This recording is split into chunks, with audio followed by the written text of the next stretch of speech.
Honorable, hold on. Yes, leader. Mr. Speaker, I rise under Order 91 2A.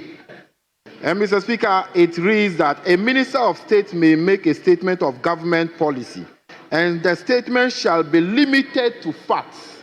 Mr. Speaker, it should be limited to facts which are necessary to be made known to the House. Mr. Speaker, based on the statement he's saying and the figures he's quoting, it is his own assumption. They are not facts. They are not facts. They are not facts. Honorable leader. No, they are not facts. Honorable leader. So, Mr. Speaker, No. How will you know that it's not a fact? Mr. Speaker, the minister is making his statement based on assumption, and assumptions are not facts. Yes, I have a copy of the statement. He's assuming. Oh, these are not facts. Mr. Speaker, the minister must limit himself to facts. Habib. And what he's saying is not facts. Honorable Habib, you are a leader. That is why I gave you that opportunity. But how can you say that the minister's figures he's saying out are not facts? Mr. Speaker, if you read the minister's statement, Who gave you that statement? No, yes, I have a copy of the statement. I have it here. Mr. Speaker, the minister is not being factual because all the figures he's giving is based on assumption. It's based on assumption. Very well. You say that. Yes. Leader. Mr. Speaker, I don't know. What? Mr. Speaker,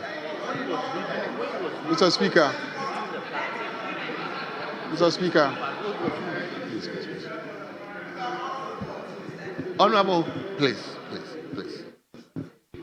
Yes, leader, let's hear you. Mr. Speaker, let's take the work we do here seriously.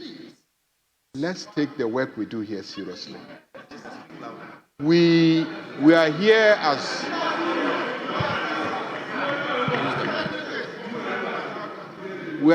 as members of Parliament to hold the executive accountable. We have a right to demand that members of the executive, specifically ministers, are brought to this House to brief us on certain matters. Mr. Speaker,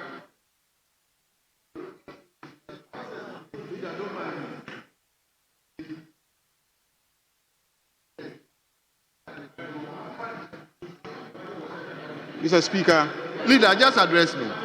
Mr. Speaker, when this incident occurred, no less a person than the minority leader came to this House and demanded that we summon the Minister for Foreign Affairs to come and answer questions why he had closed our mission down for 2 days. That is the minority leader himself. The minister is here. Now, let us educate ourselves on parliamentary processes. When a minister stands here and makes a statement, and we feel strongly that he has misinformed the House, in some jurisdictions, it is grounds for the removal of the minister. In some jurisdictions, in the UK, it is basis for the minister to be impeached by the House. So when a minister comes and is making a statement, let's listen to him. When we finish and we have issues about certain factual statements made by the minister, we can then take the minister on. That's what we do. But when the minister is making the statement and then people in the front bench get up and then they interrupt the minister, this is not how we do it. If he makes a statement and mentions a figure, you have the right later on to go and investigate and interrogate those figures. You can come back to this house and demand that the minister be taken on because he has presented an inaccurate figure. The minister has no responsibility to give us copies of his statements. But he's been magnanimous and shared copies with us. But the fact that we are holding copies doesn't mean that we shouldn't listen to him. It is what he says here that is important, not what is in the statement. He can actually amend while speaking what is in the statement. He can amend it. He can amend it. If he himself notices that something is inaccurate in the written statement, he can, in delivery, amend it himself. What we will hold him by is what he says. So I plead with you. If you want the ministers to keep coming and answering our questions and making statements when we summon them, let's accord them the opportunity to do so.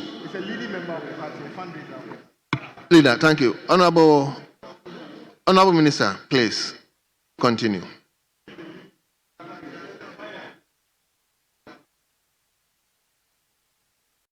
I'm grateful to you, Mr. Speaker. Mr. Speaker, let me state for the record that I am happy to make available the full report of the audit team for members to study and appreciate.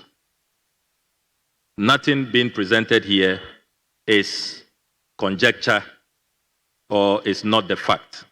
I am presenting to this House incontrovertible, irrefutable facts, and that has to be emphasized. Mr. Speaker, I take paragraph 17 again. Therefore, Mr. Speaker, you can comprehend that a substantial sum he earns annually, after adding fees for assisting applicants in completing their visa and passport forms, which, as I've emphasized, was an illegal enterprise, not approved under our Fees and Charges Act. By analysis made by the audit team, the fact-finding team, which is a team, as I've said earlier, made up of distinguished senior diplomats, management of the Ministry of Foreign Affairs. Mr. Fred Coudn't was making $4.8 million annually from his unlawful enterprise. It is important to emphasize that there was no share of this amount to the Ministry of Foreign Affairs. Given that these are funds that were derived from unauthorized operations, it has become imperative to invite the Economic and Organized Crime Office, EOCO, and the Attorney General to investigate, trace the proceeds, and prosecute Fred Coudn't and his collaborators, as instructed by the President. Mr. Speaker, I'm glad to inform you that the ministry has promptly done. The investigation also revealed that the Auditor General's office had raised concerns about the embassy's operations and financial management some 2 years ago. Specifically, the audit findings highlighted issues with procurement practices and financial accountability, which seem to have been ignored or inadequately addressed.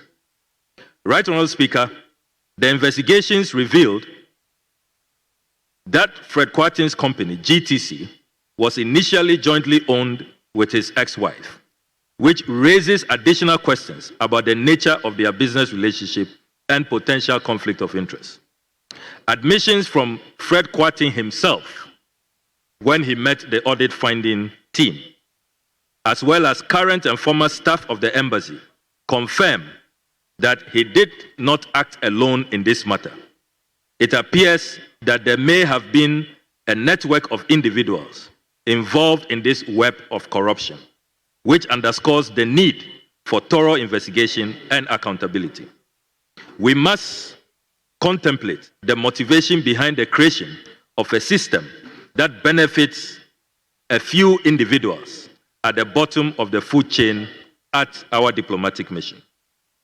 Mr. Speaker, in light of these findings, and in accordance with the reset agenda, my ministry took the following decisive actions with the full blessing of President John Mahama. 1, the immediate dismissal of Mr. Fred Coudn't. 2, the recall of all staff of the Ministry of Foreign Affairs posted to the Washington mission.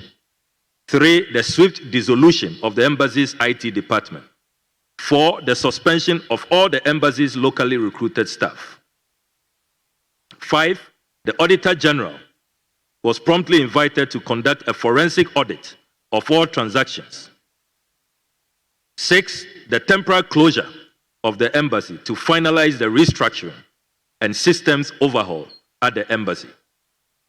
We also issued a press release informing the public of the impending reopening of the embassy 3 days after, that is on the 29th of May, 2025.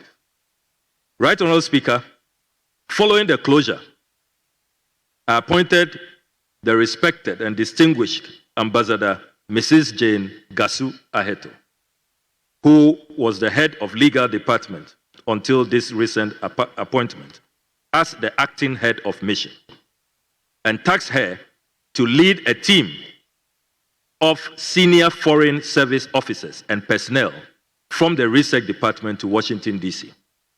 Their mission is as follows: restore integrity to the operations of the embassy, overhaul the mission's IT systems, implement internal controls, address administrative gaps, and ensure a smooth and credible reopening of our diplomatic presence. The team arrived in Washington between the 31st of May and 1st June 2025. By that time, the ministry's IT unit, in collaboration with interim staff from our New York mission, had already laid the groundwork for the official reopening of the mission on 29th May 2025. Key findings and challenges. Mr. Speaker, upon arrival, the team led by the ambassador encountered a backlog of over 2,300 visa applications. And I'm sure that honorable members have seen a number of videos about frustrations being expressed by visa applicants at the Washington embassy. Mr. Speaker, there was also no structured filing or tracking system in place, compounding the issue. An average of 350 new applications were being submitted daily. The situation was highly disorganized and required urgent intervention. Mr. Speaker, I arrived at the mission on 1st June 2025 to personally assess the situation on the ground. During my visit, I held meetings with both local and home-based staff, where I clearly conveyed the government's position on the matter. I underscored that Mr. Frederick Coudn't, the principal suspect in this case, along with any accomplices, will be held fully accountable under the law. This includes cooperating with U.S. authorities to freeze their accounts linked to this criminal enterprise. Right Honorable Speaker, I issued a series of directives which are currently being enforced. The establishment of an internal investigative committee to probe all locally recruited staff.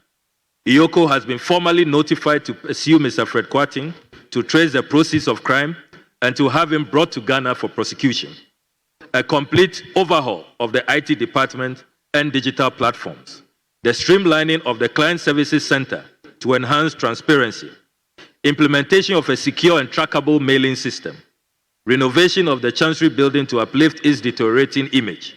And introduction of a biometric clocking system to monitor staff attendance. Mr. Speaker, I'm pleased to report that significant progress has been made between 27th May and 13th June 2025. A total of 4,472 visas were processed and issued.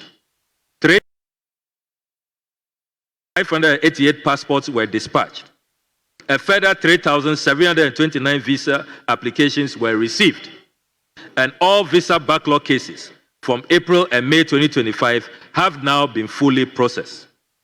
To manage the high volume of applications, the mission's working hours have been extended from 8 a.m. to 8 p.m., with some officers working beyond 10 p.m. And Mr. Speaker, I must commend the dedication and commitment of our diplomats in rising to this challenge. Mr. Speaker, the mission's IT infrastructure has been fully reconfigured to enhance security and service delivery. All the unauthorized access points have been removed. A live chat system has been introduced, and official email accounts have been updated to promote professionalism and responsiveness. In addition, 3 new phone lines have been added to reduce call congestion. 2,277 real-time online chats and 543 email inquiries were handled within a 2-week period. To further improve performance, the mission is also rolling out a mandatory training program focused on professional client service and work ethics. Pursuant to these directives, the Internal Investigative Committee has to date interviewed 25 locally recruited staff. A few individuals have since tendered their resignations. The remaining staff are scheduled to be interviewed within the week. A comprehensive report, including findings and recommendations, will be submitted upon the conclusion of the inquiry. Mr. Speaker, while the visa and passport issuance process has significantly improved, the primary challenge remains mailing delays, largely due to logistical failures by the United States Postal Service. Approximately 490 duly issued visa packages mailed on 6 and 9 June 2025 were not properly scanned, leading to concerns among applicants. In response, we have directly engaged USPS to mitigate future disruptions.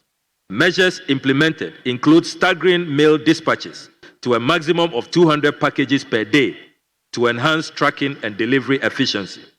Mr. Speaker, may I stress that contrary to propaganda out there, no new recruitment has been carried out at our Washington, D.C. mission. All the replacements are distinguished senior foreign service officers of many years of impeccable experience and integrity. Our decisive reset intervention, by not looking on, as happened in the past, has sent a very clear message that the Mahama administration will not be complicit in dubious schemes that border on corruption, conflict of interest, abuse of office, and cruel exploitation of clients of our missions abroad. Government's actions have projected a great and positive image of our beloved country.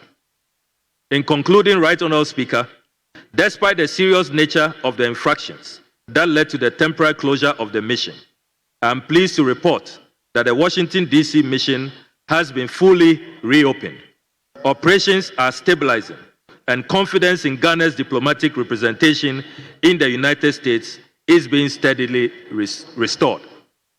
Mr. Speaker, as Minister, I remain resolutely committed to advancing the necessary institutional reforms, ensuring that justice is served in cases of corruption, conflict of interest, and abuse of office, upholding the highest standards of integrity and service delivery across all our missions abroad.